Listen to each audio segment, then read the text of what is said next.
ang mga kaluluwa ng mga taong nangamatay. Ulitin ko, nasaan na ang kaluluwa ng mga taong nangamatay? Ang daming haka-haka dyan. Ha? Napakaraming haka-haka. Hanggang ngayon, nagkakapera yung mga ghost hunter. Okay? Malimit kong sabihin na hindi ka nakahandang mabuhay kung hindi ka nakahandang mamatay. Di ba? Kasi ang buhay natin, mayroong starting point, mayroon ding finish line. Yan. Hindi ka lalagpas dyan. Ha? 9 na buwan tayo sa sinapupunan, lagi kong binabanggit yan, ng ating mga ina. Preparasyon yan para sa buhay na narito. Pag nandito ka na, preparasyon yan para naman sa buhay na pangwalang hanggan. See? Ganun po yun. Now, kadalasan kapag ka nagbe-birthday tayo, di ba? Birthday, unang-una, mga greetings, ganyan, tapos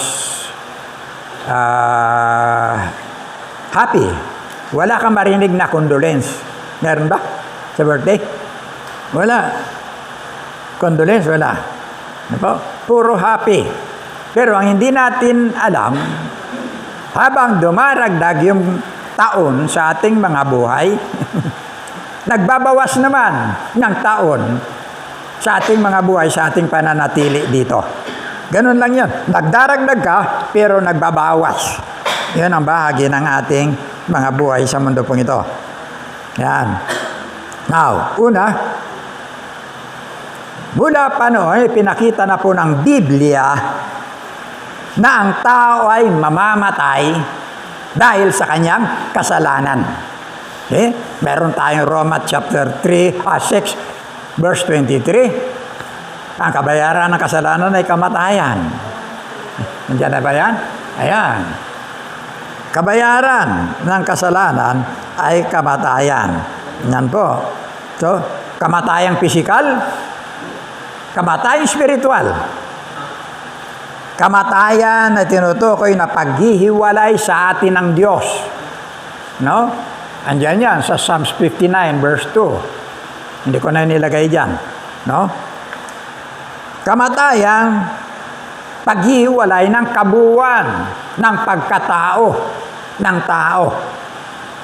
1 Thessalonians chapter 5 verse 23, ang tao ay binubuo ng 3. See? Kaya dito ako, naunawaan ko yung sinasabi ko at maaaring naunawaan din nyo yung sinasabi ko. Kasi nandiyan, mayroon kayong espiritu. See? Na po, mayroon kayong kaluluwa, mayroon kayong katawan, na kapag ka dumating ang tinatawag na kamatayan, lahat ng ito, maghihiwalay. Na po? Kamatayan. Na po? Tinatawag yan, being depart and separated sa daigdig ng mga buhay. Hindi ka na pwedeng manatili dito. Kaya huwag kayo maniniwala sa mga multong-multong kaluluwa. Hindi ka na pwede. Pag once na namatay ka, no? Dahil hindi ka na taga-mundo. Hindi ka na para dito sa mundong ito.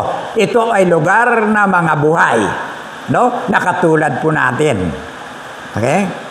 Hindi na ito para sa isang patay. So, lahat ng naimpok mo, lahat ng naipundar, lahat ng plano mo, natapos man at hindi, tapos na ang lahat ng yan. Okay? Kaya minsan makakarinig tayo, ayan, may bumabalik dyan kasi ang dami niya plano, hindi pa niya natapos gawin. No? Kaya pabalik-balik siya. Kalukuhan po yon. Kalukuhan po yon. So, sabi dyan, Psalms 146, verse 3,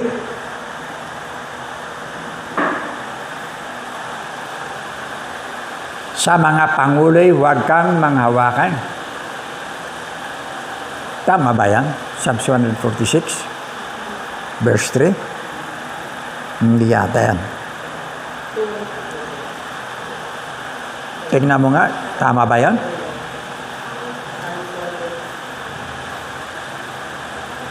Okay, hindi yan. Hindi yan, talata na yan.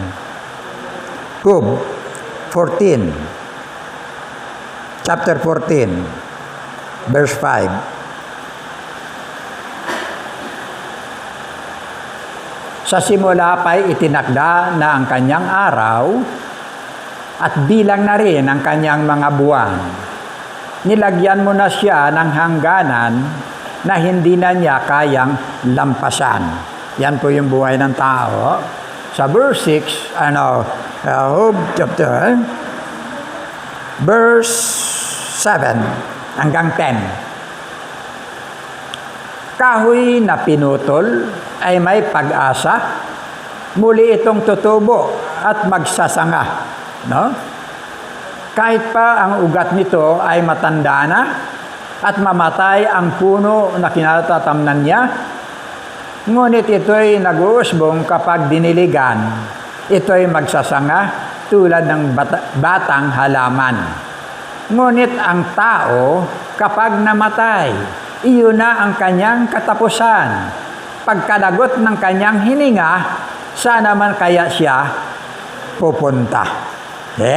Kita nyo? No? Wala na siyang pupuntahan dito. Wala na siyang lugar dito na mananatili pa siya sa sanglibutan. Pero, saan naman siya pupunta? Mayroon pong nakatakdang paruroonan ang tao after na siya ay mamatay. Okay? Yan po. No? Pagkalagot ng kanyang hininga, sabi diyan, saan siya pupunta? Ang kamatayan po ay hindi katapusan, kundi mayroon pong tinatawag na final destination. Ano po? After ng kamatayang pisikal. Ano po? Kaya nga sa mga nangamatay, may term po dyan na tawag po tayo na paglisan. Di ba? Pagyao. Ano ba ang tawag ito? Chiyumaong ganyan. Di ba? Chiyumaong ganyan. Paglisan, yumao, pumanaw. Sa atin, dipunto. Tawag ba yan? Tama? Dipunto. Si dipunto. Ayan. Ang sabi ng Hebrew chapter 9, verse 27, it is appointed, itinakda sa tao na mamatay. Ang sabi, itinakda sa tao na minsan lamang mamatay at pagkatapos ay ang paghuhukom. Noon. Tapos ay ang paghuhukom. No? Makita po natin na bawat bahagi ng ating buhay, mayroon na po tayong takda. Takal, limit, hangganan. Yan po yung ating buhay. Hindi ka lalagpas dyan. Ano po? Ang sabi dyan, hindi ka lalagpas. So, ang sabi dyan, tinakda. Then, so, sa bahagi ng takda pong ito, makita po natin, mayroong judge. Mayroong hukom na siyang magtatakda. Hindi po tayo ang bahagi ng makakapangyarihan after na dumating sa atin yung takda. Ayaw ko dyan. Gusto ko manatili ako sa loob ng bahay ko. No? Gusto ko manatili ako sa sementeryo. See? Kung saan nandun yung aking katawan. See? Nandun lang ako. Kung saan gusto ko manatili sa gubat, kung saan gusto ko manatili sa mga abandonadong lugar. No? Kaya yan, marami ang mga dyan na natitrash nila sa kanilang gadget na umiilaw-ilaw. Sinasabi, andito yan, andito, mayroon dito. See? Tapos mayroon boses na, help. See? Kung ano na ng mga boses na lumilitaw, may dumadaing, may nananaghoy. Naranasan na namin yan. Mga ganon. May boses kang maririnig. Yung kairan niyan, prayer meeting namin dito, nakasandal si Sister Tita dyan sa bintana. Tapos, nakabukas yung bintana. Sabi niya, may kumukuskus ah. Dito raw, may kumukuskus daw. Yan. See? Di, tapos pangalawa, sabi, mayroon ba? May kumukuskus. Sinilip niyang ganyan. Bigla sinara niya yung pinto. Eh? Maraming kaganapan. Marami po. Ha? Tandaan natin. So, pagbuhay ka pa, diyan binigay sa atin yung pagpili. Na po? May karapatan kang pumili diyan pagbuhay ka pa. Pero pagpatay ka na, wala na. Binigay sa atin ang pagkakataon dito habang buhay ka pa. Piliin mo kung saan mo gusto. No? Piliin mo yung pinto ang maluwag, nasa iyo yan.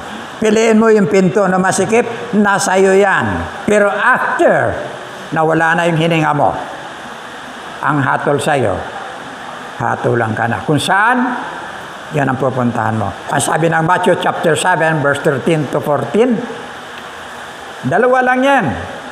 Huwag mo lalagyan ng pangatlo.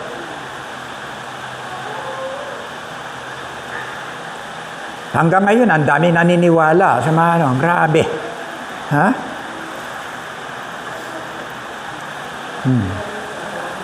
Pumasok kayo sa makipot na pintuan, sapagkat maluwang ang pintuan at malapad ang daang papunta sa kapahamakan.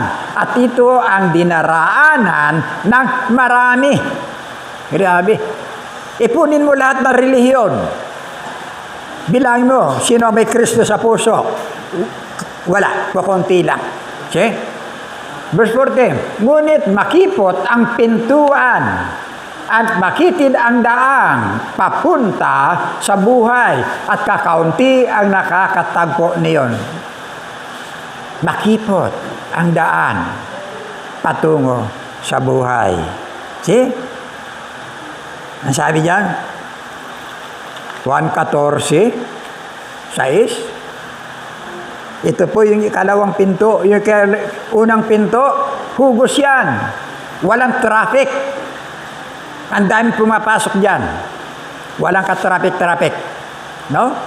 Prosesyon ang tao. Kung paano nakikita mo sa Facebook yung mga nagrarally dyan na halos ang daming tao, mga nagko-concert, lahat ng yan. Ganyan sistema. Tao.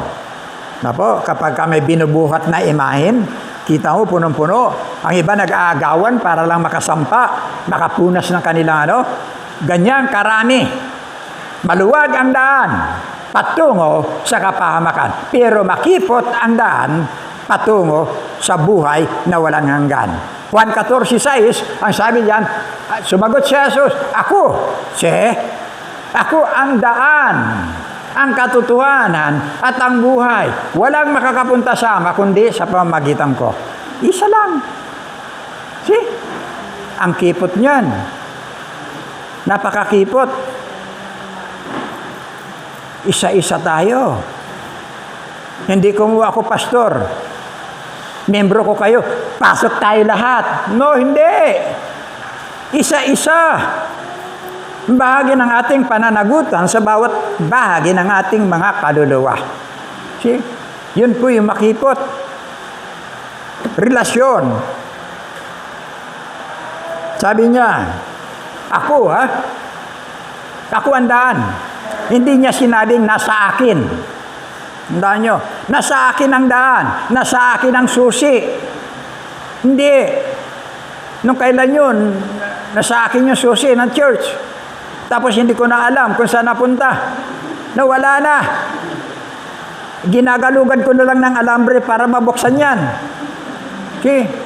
Magkaiba yung nasa akin. Yung ako talaga. Ang sabi ni Kristo, ako. Hindi na sa akin ang susi. Ako. See? Siya mismo. Kaya kalimitan dito. Tingnan nyo. Sasabihin na malawak na relihiyon. Kami ang unang itinayo. Matthew 16:18, ang sabi ng Panginoon, ikaw Pedro, sa batong ito, hindi niya sinabing kay Pedro.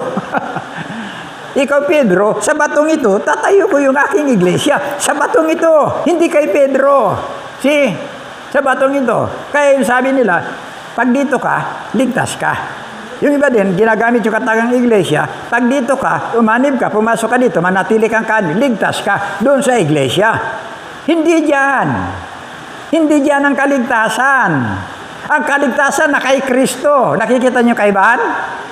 Na kay Kristo, hindi sa pag-anib, hindi sa bahagi ng iglesia, hindi sa bahagi ng itinayo kung sino. Ang kaligtasan, sentro kay Kristo. Basahin natin, Efeso nga. Meron ka ba dyan?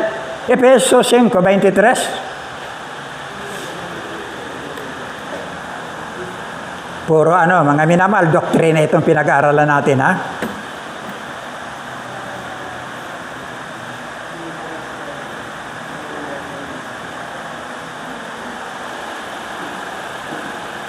Sapagkat ang lalaki ang ulo ng kanyang asawa, tulad ni Kristo na siyang ulo ng iglesia na kanyang katawan, at si Kristo ang tagapagligtas ng iglesia.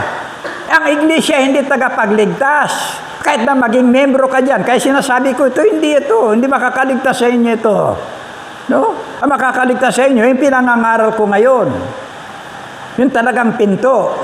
John chapter 10, verse 9. Ayan. Ako ang pintuan. Ang sinumang pumasok sa pamamagitan ko'y maliligtas. Papasok siya at lalabas at makakatagpo ng pastulan. Tumutukoy personal kay Kristo. Bakit ka papasok sa iglesia? Bakit ka papasok dito? Kaya ka nandito dahil sa iyong relasyon sa Panginoon. Pero nauna na yung pakikipagrelasyon mo sa iyong tagapagligtas. Hindi ka papasok dito para maligtas. No, hindi. Yan po ang pagkakaiba. Ano ba? Okay. Tingnan po natin. Luke chapter 16, verse 19 to 22.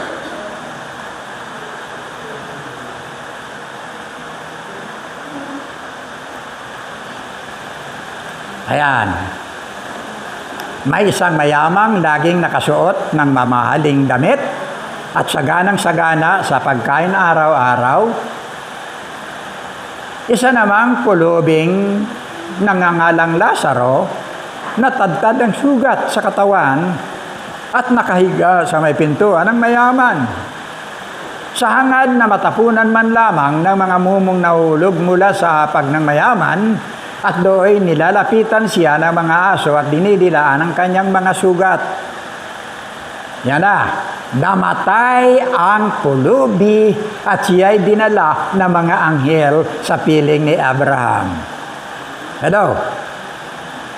Ang mga anghel binigay ng Diyos para maglingkod. Hebrew chapter 1 verse 14, maglingkod sa mga mananampalataya. Mga awit 91, talatang 11, sila'y mga tagapaglingkod na mga mananampalataya. Kahit sa iyong kamatayan, andyan, bibit-biting ka na lang ng mga anghel, magiging guide mo, dadaling ka sa lugar na kung saan doon ka talaga para sa Panginoon. Pero yung ang isang makasalanan, wala. See?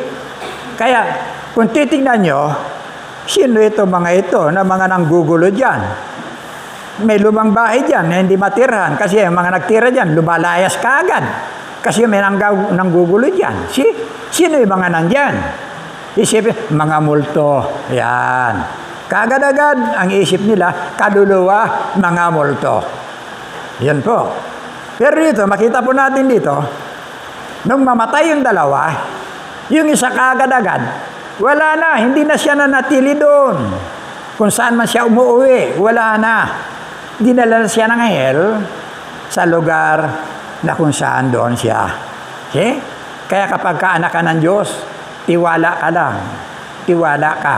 Uwi ka talaga sa presensya ng Diyos. Yung mayaman, see? Andun.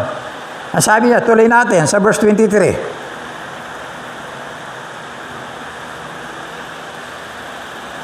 Namatay, verse 23.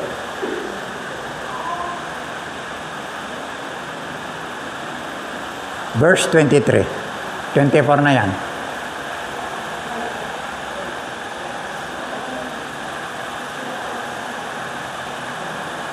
At sa Hades na nasa mga pagdurusa, itiningin niya ang kanyang mga mata at natanaw sa malayo si Abraham at si Lazaro ay nasa kanyang sinapupunan. Pansinin ninyo yung presensya ng isang taong namamatay. See? Si Lazaro kagad-agad dinala ng mga anghel. Itong mayaman kagad-agad nakita niya ang kanyang sarili, nandun na siya sa kaparusahan.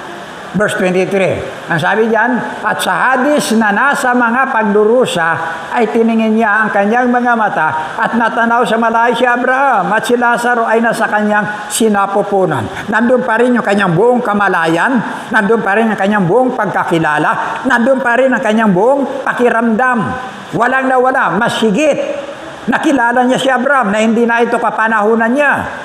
Ang kasabay lang niya ito si Lazaro. Pero sumigaw siya, Amang Abraham. Malinaw sa kanyang kaisipan. See? Yung mga bagay na nandun sa bahagi ng kanyang kinaroroonan. Now, sa verse 24, kaya't sumigaw siya, Amang Abraham, mahawa po kayo sa akin.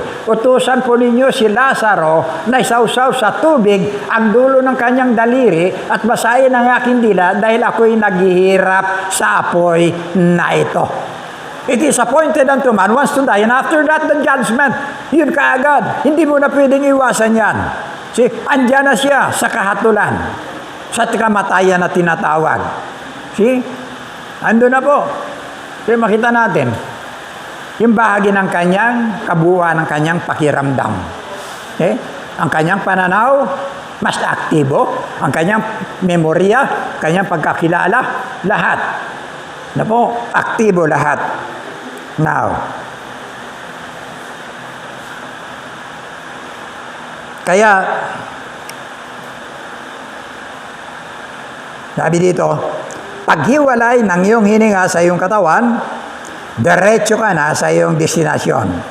Hindi ka na pwedeng bumalik sa mundong ito para maniran at manatili dito. Wala ka ng karapatan na pagala-gala o maniran sa bahay mo o saan man ang bahagi ng lugar na gusto mo. Hindi na po pwede. Now, kung inyo pong titignan, pangalawa, ano ba ang version? Yung sinabi ni Abraham, may pakiusap siya na mayroong bangin. Verse 26 nga, tignan mo. Verse 26. Ito. Bukod dito, ayan, tama. Bukod dito, may malaking bangin sa pagitan natin. Bottomless pit yan. Ha? Walang kasing lalim, walang hanggan. No? Sabi diyan, bukod dito, may malaking bangin sa pagitan natin, kaya't ang mga narito ay hindi makapapunta diyan. At ang mga nariyan ay hindi makapunta rito. Mayroon na pong division sa bahagi ng ating mga kalagayan. Na yung kinalalagyan mo, hindi ka na pwedeng mag-extend. See? Hindi ka na pwedeng lumipat. Ano man ang gustuin mo. Yung bottomless pit na yan, maging ang mga demonyo, kinatatakutan yan. See? Maging ang mga demonyo, kinatatakutan yan. Maalala nyo? Sa Lucas chapter 8, verse 30... Tingnan mga palangga, 31 o 33. Verse 31. Luke chapter 8. Ayan. Tama yan. Verse 31. Ito, yung panahon na dumating ang Panginoon Kristo sa isang lugar, dinatnan nila doon ang isang taga-hinara. Hinarisyo, isang klase ng tao. Si Raulo yan. Si Raulo, alam niyo yan. Si Raulo, Hirasino. Ayan, taga-Hirasino na lalaki.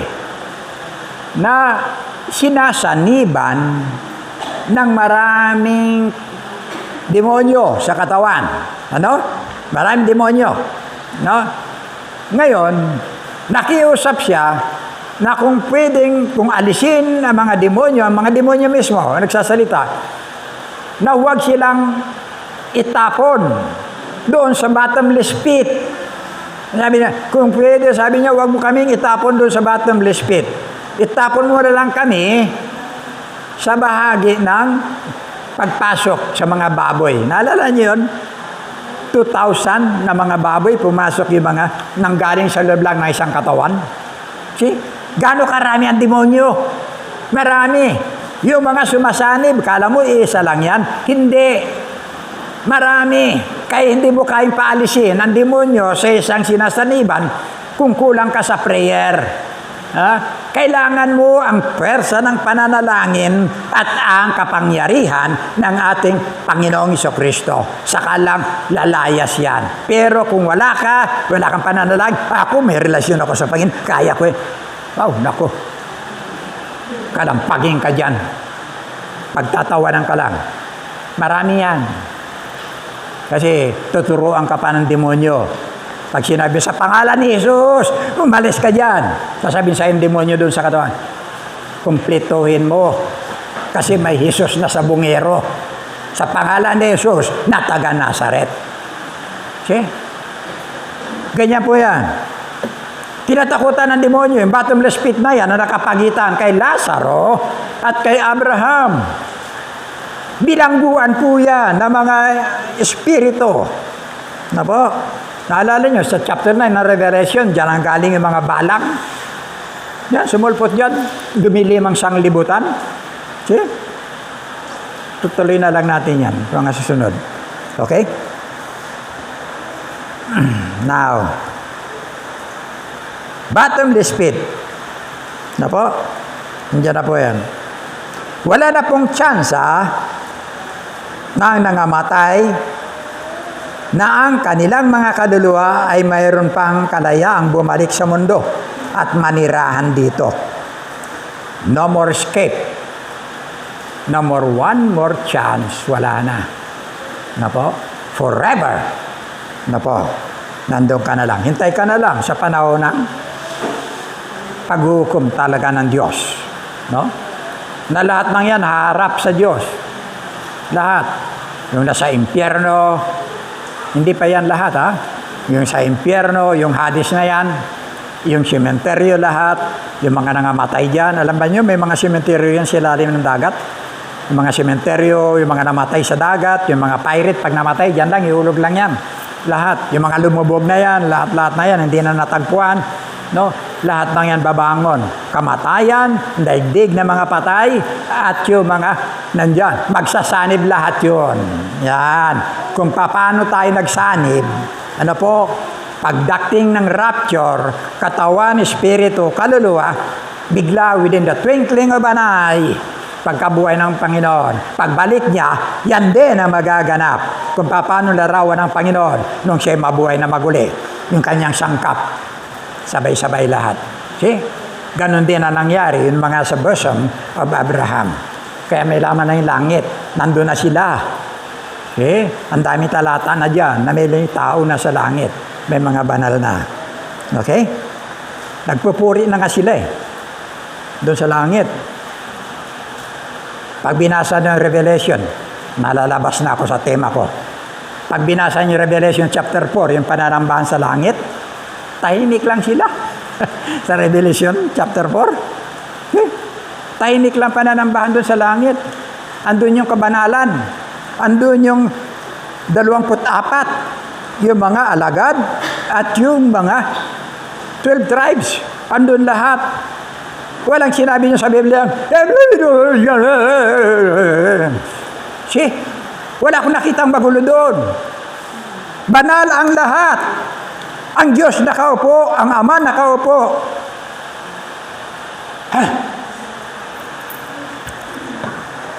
Eh ngayon, grabe. Pumunta ka dun sa nasunog na uson. Tapos tingnan mo, hanapin mo uson dito. Ay, napakaraming uson dito. Yung nasunog na uson noon, mga nag-graduate. Tapos yung iba, nangingisay pa. Bumubula. Terrible. sabihin ko sa inyo, galing kami sa Antipolong mag-asawa. Meron kaming kapitbahay na inaalagaan. May libro siya maliit. Inalagaan niya. Kilala yun ni Abner, pero maliit pa si Abner. Berhelio Garcia. Calika. Berhelio Calika. Inalagaan niya tuwing alas 12, gigising siya, obligado siyang gumising. Tapos pinakakain niya ng dasal, yung maliit na libro.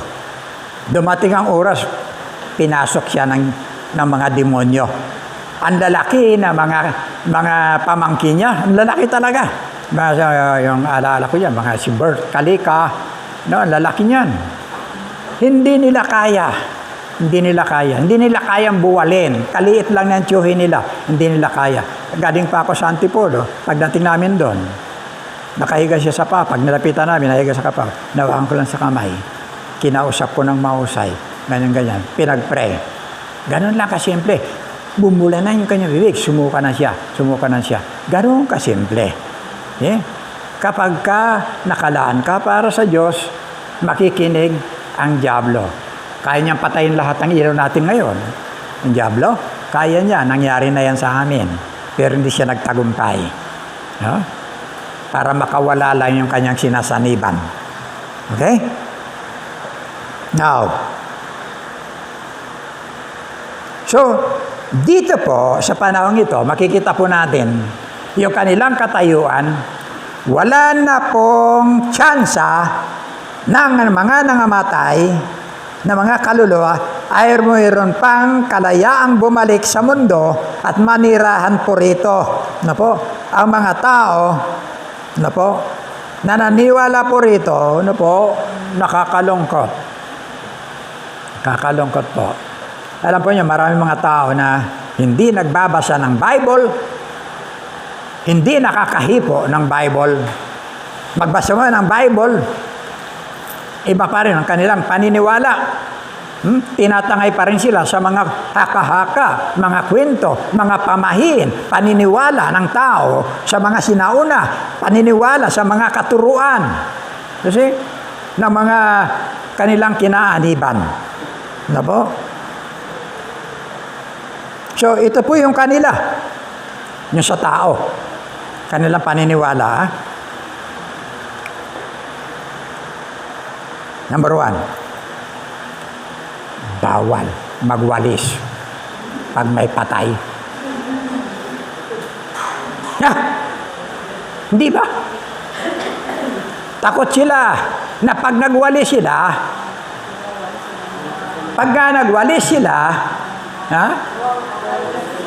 sunod-sunod sila na mga mamamatay.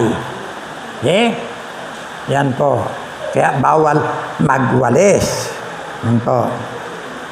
Kaya sabi ng Hebreo, tinakda . Hindi naman yung walis ang magbibigay ng schedule. Ano po? Pangalawa, bago ilibing ang patay, bago ipasok, o di kaya ihulog sa ukay, ang ginagawa ng mga lalaking nandun, isa dito, isa sa kabila. Lalo na kung katulad ni Kapitan na Mike, marami kang suki, malaki ka. Yung mga bata, nakakita na kayo na ganun? Pasasampa sa kabila ng ataol, tapos ibabalik uli. Tanungin mo anong kahulugan, sila mismo hindi nila naintindihan. Yan mga problema. Kaya sabi ko, ang ganda ng tema natin ngayon .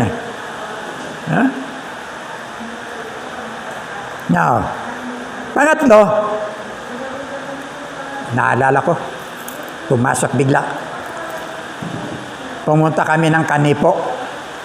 Buong isla na yan, Katoliko. Buong isla na yan. Isa lang naging Kristiyano dyan. Yung naging kasama namin sa bahay, si Junalyn. Hanggang ngayon, matibay yan sa pananampalataya. Siya lang naging Kristiyano dyan. Kaya siya nag-request. Sabi niya, ang libing ni tatay, patay na si Papa. Ang libing ni Papa, ganitong araw. Dapat nandito po kayo. Sabi niya ganyan. para makapagpahayag tayo ng salita ng Diyos. Sinikap namin. Ilan lang kami? 5. 2 kami mag-asawa. Yung 2 mag-asawa rin, nakatain. Kapatid na Rode, Yumao, Dipunto. Rode. Yan. At saka si Sister Lita. Ang kasama namin, yung aming kapitan, si kapatid na Miguel. Malaki ang bangka. Kanyang bangka malaki. No? Naglalaman niya ng mga 18, 20 katao. Ang problema, mas malalaki yung mga alon. Ha? Ang lalaki na mga alon. Open na yan yung kanipo. Open na yan. So, hindi kaya ng dila ng kanyang timon. Kaya mas malakas yung agos sa ilalim.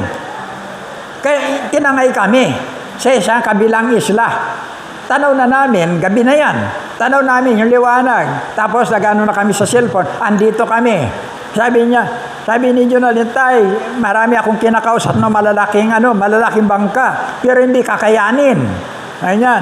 So, andun kami. Mabuti lang, may bahay na sa amin doon. Nagpakain. Kasya-kasya lang kami doon kung saan makatulog. Ganon. Tapos kinabukasan pa. Ayan. Madaling araw, saka kami nung nakita namin medyo maayos na ang panahon. Pagdating doon, yan na. Salita na ako. First time na narinig nila ang katotohanan. No? May mga umiiyak lahat. Now, pagkatapos, ito na. Ilinibas na yung ataol. 4 katao yung may hawak pataas sa ataol. Kabilaan, dala-dalawa. Yung lahat na nandun, kung sino mang sumusuot sa ilalim ng ataol. See? Bago dalhin sa simbahan. Hindi ko alam kung anong kahulugan. Alam ba niyo yun, Sister Beth? Alam mo ba yun? Alam mo yung ganun? Hindi. Pero meron ganun. No? Okay? Meron pa.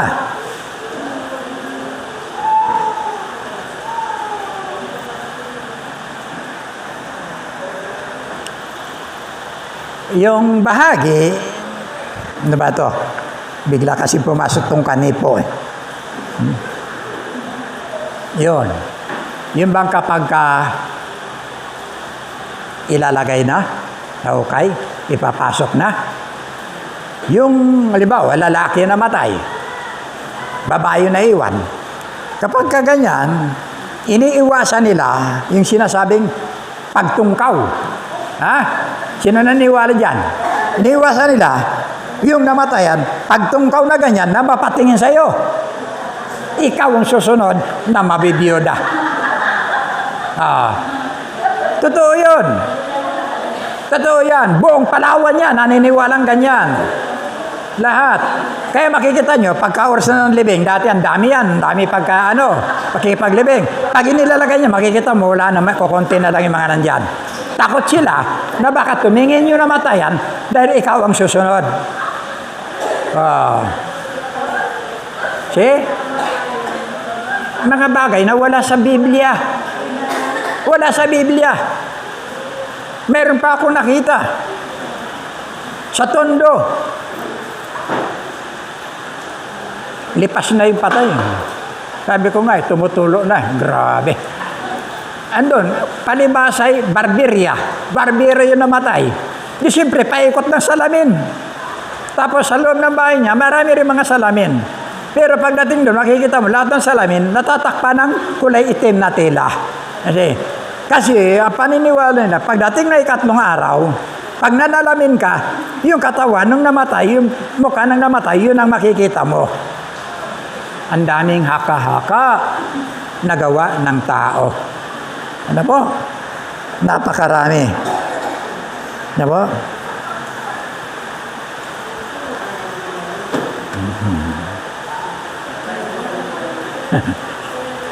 Naalala ko,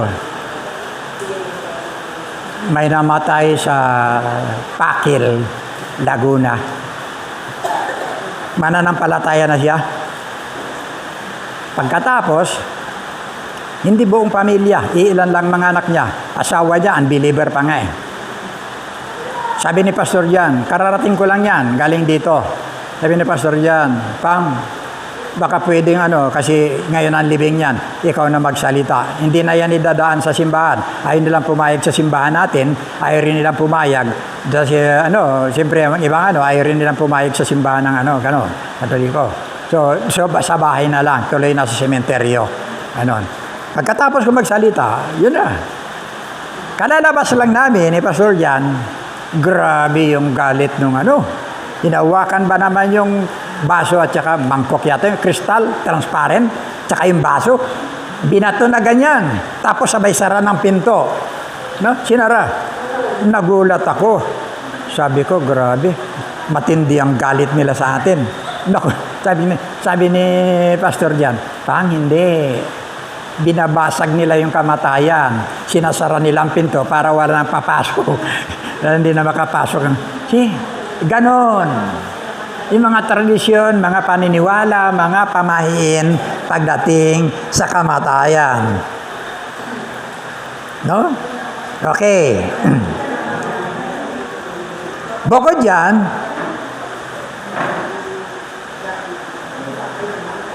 walang kawawaan. Wala pong tinatawag yan.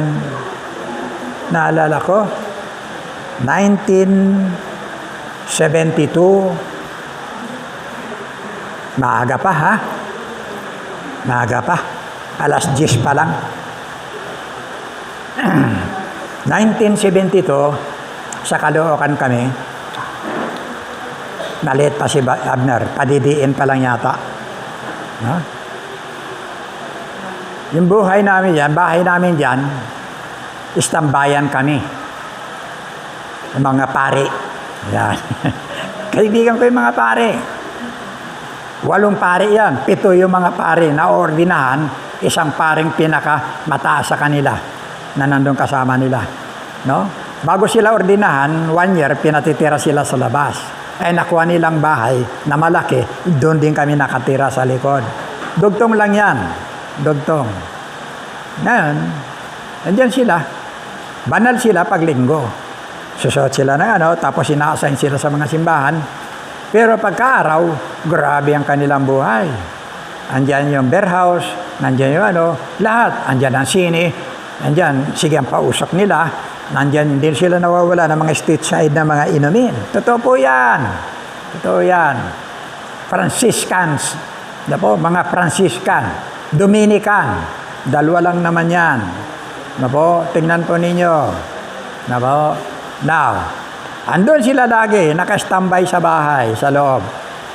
Pumasok man ako sa trabaho, malis man ako, pag-uwi ko may darat na ako doon sa bahay. Kung hindi lang pare, pagsisilusan ko talaga Ito. Pero alam ko, natutokso na sila. Maganda yan nung bata-bata pa. May bahay ko. Ganda-ganda yan. Pumangit na lang dahil suplada.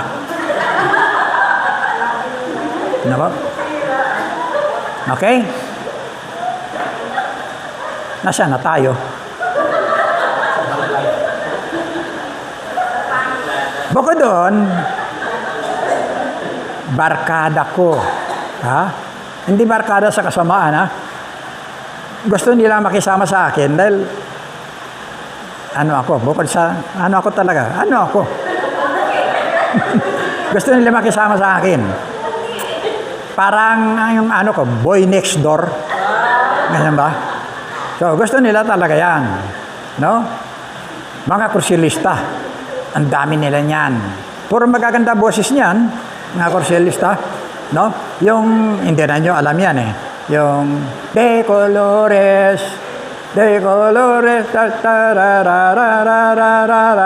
yan ang mga talagang magugulo rin ng araw. Yung jump, brother, jump. Yan, yung jump. Si Jose Manalo, yan. Jump, brother, jump. Yan niya kinuha yan. Mga ganyan. Now, andun sa loob mismo ng bahay namin, andun yung pinaka-head na pare talaga. Father Cesar. Now, bawal na ba yan? Binabanggit pa. Pero totoo naman sinasabi ko Andun. Nagtanong ang mga kursilista. Father, totoo ba yung purgatory? Yan. Sagot niya, totoo. Sabi niya ganyan. Lahat ng tao pupunta dyan. Okay? Sumagot ako. Pati ba ako? Oo, sabi niya. Kasi lahat, yung mga kasalanan nyo, nandyan pa yan. Parang anino. Hindi kayo direkta makakapasok sa langit. Kami lang na mga nagsilbi na hindi nagsipag-asawa. Gusto kong hanapin sa Bible. Saan sa Bible eh? No? Saan kaya sa Biblia sinasabi nito? No? Yun ang sabi niya. Tsaka ako nagtanong. Sabi ko sa kanya, tanong ko lang para makita niya. Sabi ko sa kanya, Brad, sabi ko sa kanya, hindi ko siya tinatawag na father eh. Brad, sabi ko sa kanya, sinungaling pala sa Panginoong Jesucristo? Nagulat siya. Sinungaling pala? Sabi ko ganyan, bakit? Sabi, pinangakuan niyo yung kriminal doon sa krus. Katotohanan, sinasabi ko sa iyo, ngayon din kakasamahin kita sa paraiso. Hindi niya sinabi, makasalanan ka, dadaan ka muna sa purgatory kasi ang ano ng kasalanan mo nandyan. Hindi na nakasagot. Pinawisan, tinaas yung kanyang t-shirt. See? Nakita ng mga tao nakapaikot sa kanya, sinungaling siya. Ganun lang, hanggang ngayon. May lugar silang limbo. Ano yung lugar na limbo? Alam niyo, narinig niyo yun?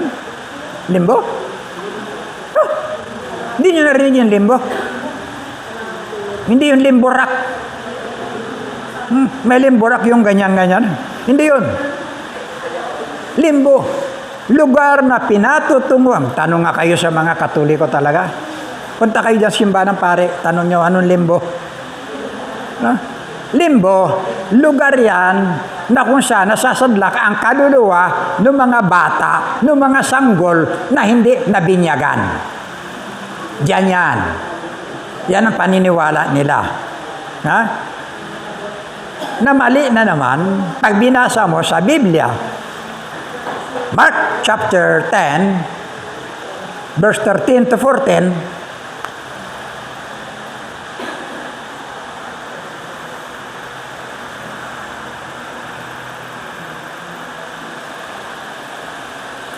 may mga taong nagdala ng mga bata kay Jesus upang hiliging ipatong niya sa mga ito ang kanyang kamay. Ngunit sinaway sila ng mga alagad. Nagalit si Jesus nung makita ito at sinabi sa kanila, hayaan ninyong lumapit sa akin ang mga bata at huwag ninyo silang pagbawalan sapagkat ang mga katulad nila ang mapapabilang sa kaharian ng Diyos. Kita nyo? Mga bata. See?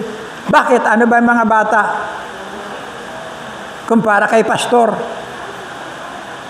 Kumpara kay Brother Mike. Kumpara kay kapatid na Joshua. See? Malakas yung pananampalataya niyan. Naman nyo? Kapatid na Mike. Wala, malaki na yan eh. Si Mikaela. Pasundan mo na maliit pa. Maliit pa lang. Yung ganyan mo, yung ganyan ka lang. Tibong-bong ganyan. Gaganyan, matatakot yan. No? Sandan mo ulit. Ganyan. Pag alam niya na sinasalo mo siya, baba mo ulit. Kita nyo? Ha? Anong gusto niya? Gusto niya, lagi mo na siyang ihagis. Malakas ang panahon. Kasi alam niya, nababagsak pa lang siya, may kamay na sasalo. Okay? Hindi yan nagtatanim ng sama o galit sa loob. Makikita mo yan, naglalaro sila dyan. Mamaya mag-aaway sa laruan. Minsan ang iba pumupukpok pa nga eh. May iiyak. See? Pagkatapos yan, mag-iwahiwalay. Mamaya makikita mo, naglalaro sila uli. Di ba? Hindi sila na mapagtanim. See? Tapos ilalagay mo sa limbo. Totoo kung magmahal. Pingutin man yan, paluin man yan ang ina, maya-maya, nakikita mo, nakayakap pa rin sa ina, nakahalik sa ina. Bakit? Hindi sila nagtatanim ng anumang sama ng loob. Tunay na larawan sila ng isang Kristiyano. Saan sabi diyan, katulad nila ang mapapabilang sa kaharian ng Diyos. Sa atin, saktan mo ako minsan. No? Kahit salita lang na marinig ko sa iba. See? Ano ka na? Iwas na ako sa'yo. Di ba? Ganyan yan. Walang limbo, walang purgatorio na patutunguhan ng tao. No? Destinasyon niya, diretso ka agad kung saan siya dapat. No? Now, kaya nga sabi natin, ang nakakalungkot, sabi natin, walang assurance. Tuwiran ko sinasabi, walang assurance, walang katiyakan. Ano po, yung mga ganito. Bakit? Hindi sila direkta kay Kristo. Pag wala ka kay Kristo, ang sabi ng 1 John chapter 5 verse 12, ang kinaroroonan ng anak, kinaroroonan ng buhay. Ang hindi kinaroroonan ng anak, hindi kinaroroonan ng buhay. Ay wala ka niyan eh. See? Wala ka niyan. Malakas ka man, hindi. Mahina ka man. Ang prayer mo ay ito. Kay Mama Mary. See? Holy Mary, Mother of God, pray for us sinners.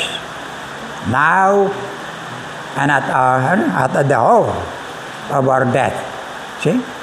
Panalangin mo kami ngayon ng mga makasalanan. Ngayon hanggang sa panahon na kami mamatay. See? Intriga mo sarili mo. Doon sa isang hindi karapat-dapat para maging tagapagligtas. Di ba? Ano sabi ng Biblia? Sabi mismo ng Panginoon, Matthew chapter 28 verse 18. Wala dyan, palangga, no? Hanapin mo nga. Madali lang. Okay? Hanapin mo para makita natin. Matthew chapter 28, verse 18. Ibinigay na sa akin at lumapit si Jesus sa kanila at sila is kaniyang kinausap at sinabi, ang lahat ng kapamahalan sa langit at sa ibabaw ng lupa ay nabigay na sa akin. Kapamahalan, power. Kapangyarihan, binigay na sa kanya. See? Walang tumilamsik kahit kanino. Yung power na yan bilang tagapagligtas. Wala. Kay Kristo lang. Okay? Ano ba?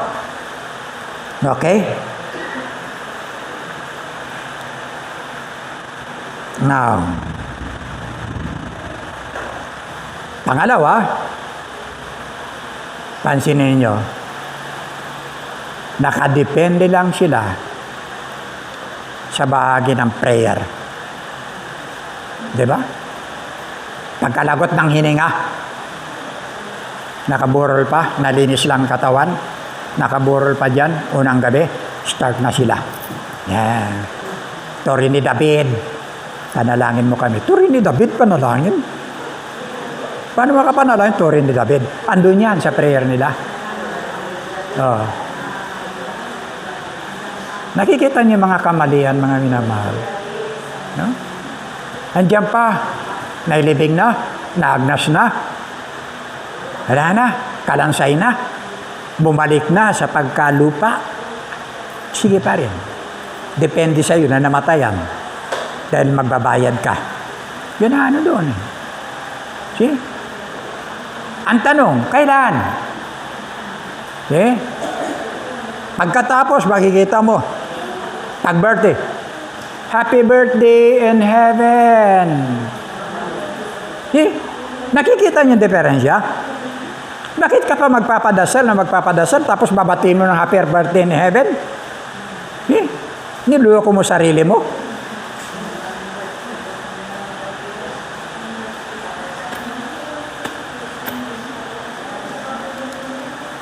Pare, rest in peace ka na lang dyan. Tagay ka na lang namin dito. Grabe.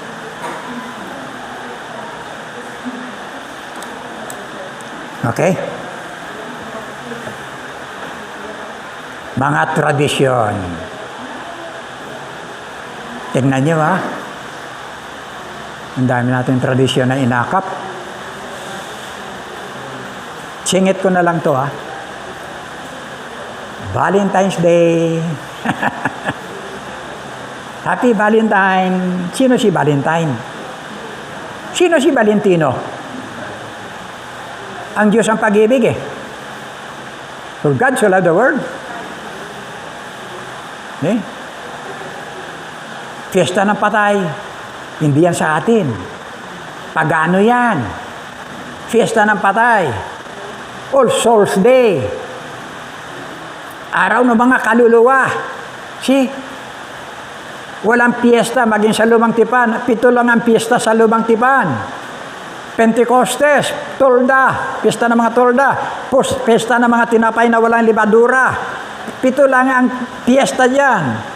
Dito, makita nyo, fiesta ng mga kaluluwa, fiesta. Hindi mga patay ang nagpi-fiesta. Mga buhay. Di ba? Dala ng karaoke, dala ng kung ano-ano, dala ng baraha, dala ng alak. Mali ba ako? Kaya mayroong checkpoint pagpasok, tinatanggal lahat yung mga yan. Sunod tayo. Mayroong isipin nyo, pastor, ano naman, pag-aalala yung sa patay. Di araw-araw puntahan mo yung patay mo. Di ba? Dalawin mo. Linisin mo kung ang ano mo pagmamahal. Puro tradisyon yan. Hindi lang natin alam. Kala natin ganun-ganun lang yon. Nung araw, sabi ko sa'yo, pagkapista ng patay, sino ba naman niya? Ito ba, alam nyo? Pista ng patay? May nagkakaroling? Hindi nyo alam? Hindi. Ayun. Kung kami po'y lilimusan, ganyan yan. Dali-dalin ko lamang, baka kami mapagsarhan ng pinto ng kalangitan. Tama? Kakaroling yan, mga pista ng patay. Inaano nila silang kaluluwa. Andyan na yung panahon ng libreng pagnanakaw. Yan mo. Libreng pagnanakaw. Kaya kung ikaw, may puno ka na namumunga, na manibalang na mga mangga, huwag ka na matulog, bantayan mo doon. Kasi mauubos yan. Okay? Mayroon kang hayop na nakatali, no? Bantayan mo na. Kung pwede, akit mo sa bahay, shipping mo. Lalo na yung mga tinatawag yan, kambing. Lalo yung mga tawag na, ano to? Yung sasabungin. Panahon ang tinatawag nilang kalag-kalag. Di ba? Kalag-kalag. Ayan. Pasalamat po tayo ngayon. Puro yan palitaw nila yan. Puro lang. Pasalamat po tayo ngayon sa pagbabago ng ating sibilisasyon. Ano po? Na unti-unti, nawala na yan. Now, kung ganon, pangatlo. Okay, maaga pa. Pangatlo. Sino ba yung mga yan? See? Sino ang mga ito?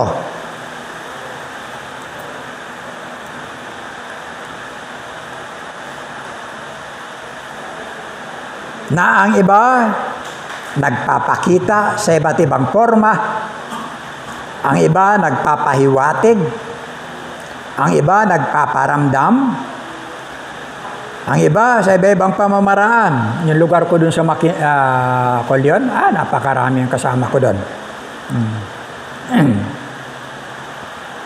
Okay, tingnan po natin. Sa Revelation chapter 12, sa verse 3 and 4, kikita natin yan.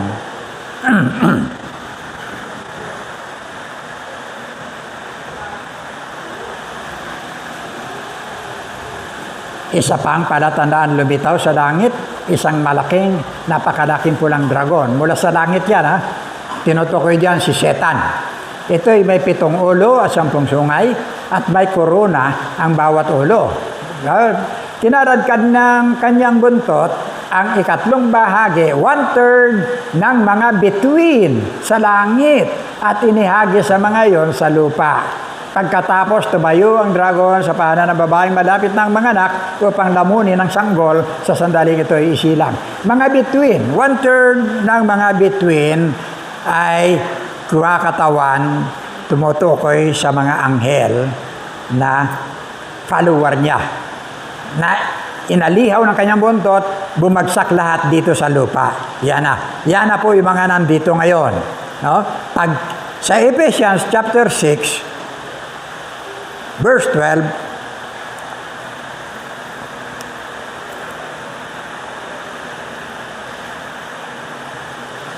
ang sabi diyan, sapagkat hindi tayo nakikipaglaban sa mga tao, kundi sa mga pinuno, principalities, sa mga may kapangyarihan, sa mga tagapamahala ng kadilimang umiiral sa sanglibutan ito, sa mga hukbong espiritual ng kasamaan sa impapawid. See? First heaven, kanila yan. Ano po? Yan. Kaya hindi po tayo magtataka. Marami po yan dito. Ang sabi ni Abner sa akin, papasok akong ganyan. Tayo sabi niya, yung dumbbell, gumagalaw. Yan. Diyan sa loob ng bahay. Mabigat yun. Yung ginagamit na pang-exercise. Gumagalaw. Yan. Tapos kailan lang? Mahigit 10 taon na yung nakikita niyo yung ceiling fan doon sa taas. Mahigit 10 taon na yan na nandyan. Matanda pa yata sa mga bata yan. Kila Ella o kila Yumi. No? Tagal na yan. No? Kahit na switch mo, wala na yan, sira na yan. Hindi na ano. Pihitin mo na pihitin, hindi na. Ay pumasok, pagpasok niya, may matutulog na siya. Pasok niya sa kulambo niya. Bigla, unikot. See? Multo ba yan? Hindi po yung multo yan. Lahat ng yan mula sa kadiliman. See? Papakita yan, white lady, paring walang ulo, madre, o anumang klase ng dark image, o kung ano-ano na paparinig ng kandinang hinahatak. Lahat ng yan gawa ng dyablo para i-reverse ang pag-iisip. Ito pala, wala naman palang impyerno. Wala naman palang kaparusahan. Andito lang naman pala yung mga patay. See? So wala ang kanilang kaisipan sa bahagi ng ating Panginoon Kristo na mayroong kapahamakan na darating sa bahagi ng mga hindi nananampalataya. Ano po? Now, power of darkness. Nandyan po yan. Ipinakita na po yan. Romans chapter 8, verse 38 to 39. Mga pamunuan, tinukoy dyan. Principalities. Nalagay mo ng Ephesians kanina? Okay. Ayan. Ang sabi dyan, sapagkat natitiyak kong walang makapaghiwalay sa atin sa kanyang pag-ibig, kahit ang kamatayan o ang buhay, ang mga anghel o ang mga pamunuan. Yan, pamunuan na yan. Tinutukoy yan, principalities po yan. Ang mga kapangyarihan, anumang uri, ang kasalukuyan o ang kinaharap. Walang makapaghiwalay sa atin sa pag-ibig ng Diyos. May mga principalities po yan. Panghuli. Ito na.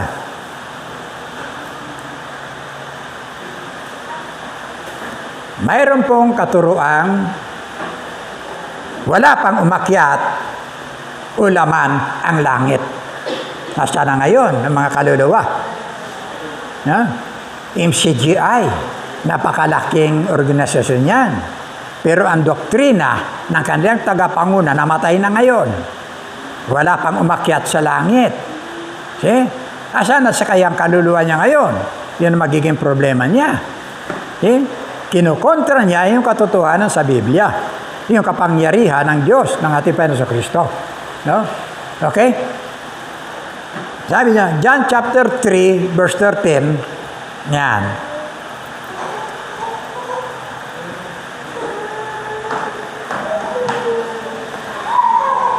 Wala pang sino bang umakyat sa langit, kundi ang bumaba mula sa langit, ang anak ng tao. Ang Panginoon ang nagsasabi niyan. sa panahon na hindi pa nagaganap yung kanyang kamatayan sa cross. Binabanggit niya yan. Okay? Wala pang laman ng langit. Pero sa verse 14, kung titingnan natin, ang kasunod niyan, at kung paano itinaas ni Moises ang tansong ahas doon sa ilang, gayon din naman kailangang itaas ang anak ng tao, yung kanyang crucifixion, yung kanyang kamatayan. Sa makatwid, hindi pa nagaganap ang kanyang kamatayan at pagtubos. Kaya wala pang laman ang langit. Okay? Pero nung time na sabi niya, it is finished, naganap na. Nung mabatay siya, nilibing, pagkabuhay niya maguli, andyan na po yung pagtatagumpay ng lahat ng mga Kristiyano. Maging yung kapanahon na noon. Maging yung kapanahon natin ngayon. Ano po? Sa bagong tipan at sa lumang tipan. Ano po? Andyan. Now, ang sabi ng Numbers chapter 21. Tingnan mo nga palangga.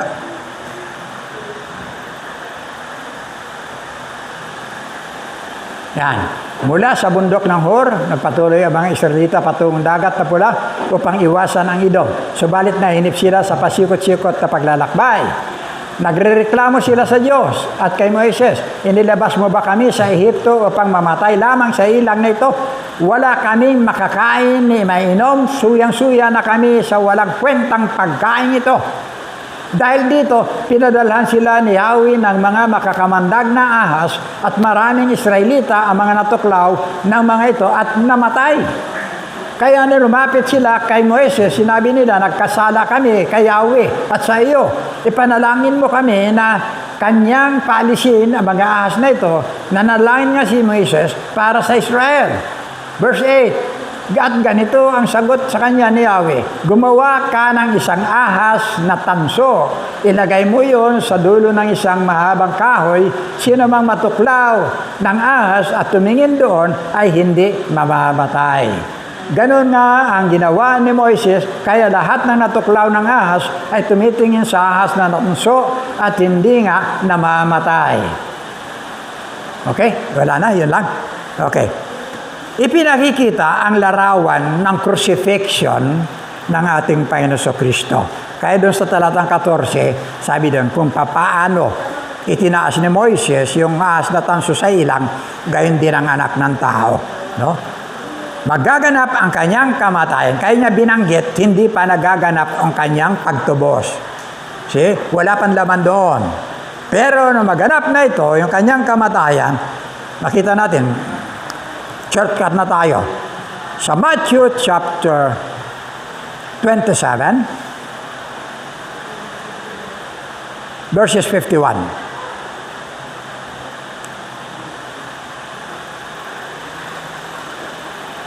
Biglang nahati ang tabing ng templo mula sa itaas hanggang sa ibaba. Nayanig ang lupa at nabiyak ang mga bato. Pansinin ninyo ha. Nabuksan ang mga libing. Ito yung panahon ng kanyang pagkabuhay. Nabuksan ang mga libingan at muling nabuhay ang mga maraming banal na namatay na. Ito yung sa bosom of Abraham. Yung kanilang dugo ng hayop lang, ginagamit. Lumabas sila ng libingan at pagkatapos na muling mabuhay si Jesus, sila'y pumasok sa banal na lungsod at do'y marami ang nakakita sa kanila. Tuklasin natin yung banal na lungsod at yung marami ang nakakita sa kanila. Ha? Tingnan ninyo. Hebrew chapter 12, verse 22, marami tayong linagpasa na. Ha? Sa halip, ang nilalapitan ninyo ay ang bundok ng Sion at ang lungsod ng Diyos na buhay, ang Jerusalem sa langit. Hindi yan yung ginigiyara ngayon. Na kinaroroonan ng di mabilang na mga anghel. Outnumbered na mga anghel. Ito yung nakakita sa kanilang pagpasok. Yung mga banal na nandun sa sinapupunan ni Abraham, na nag-crack ang mga libingan, nagsibangon, na tinatawag na parang resurrection. Na po, pagkabuhay. Okay? Sa halip, ang nilalapitan ninyo ay ang bundok ng Sion. Okay? Na verse 23. Ang dinadaluhan ninyo ay ang masayang pagtitipon ng mga panganay. Israel. na anak, na ang mga pangalan ay nakatala sa langit, ang nilalapitan ninyo ay ang Diyos na hukom ng lahat at ang mga espiritu, ng mga taong ginawang ganap. Ando na po. Tingnan nyo, ang dinadaluhan ninyo ay ang masayang pagtitipon. The General Assembly ng mga panganay, firstborn. Sino ito? Bansang Israel. Tingnan Exodus chapter 4 verse 22. Wala ka dyan. Sige. Anoan mo?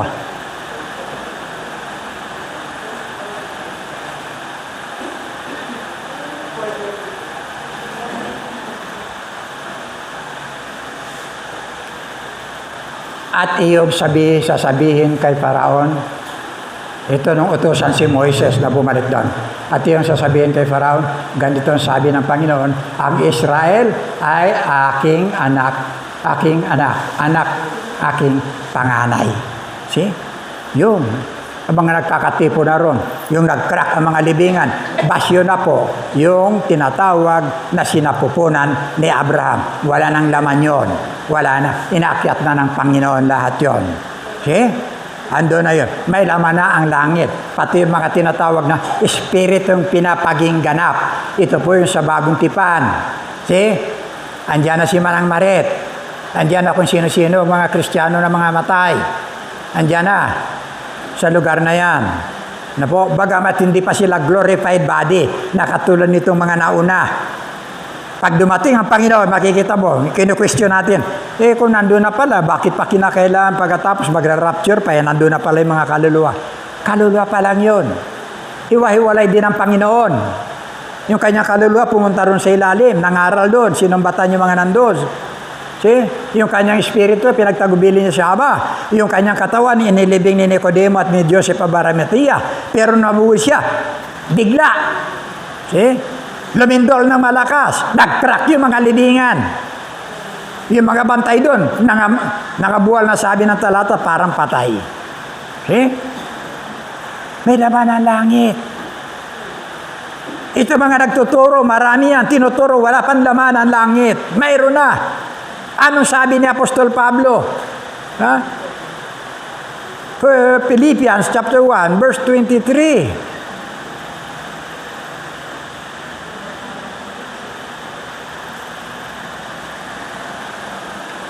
May pagtatalo sa loob ko.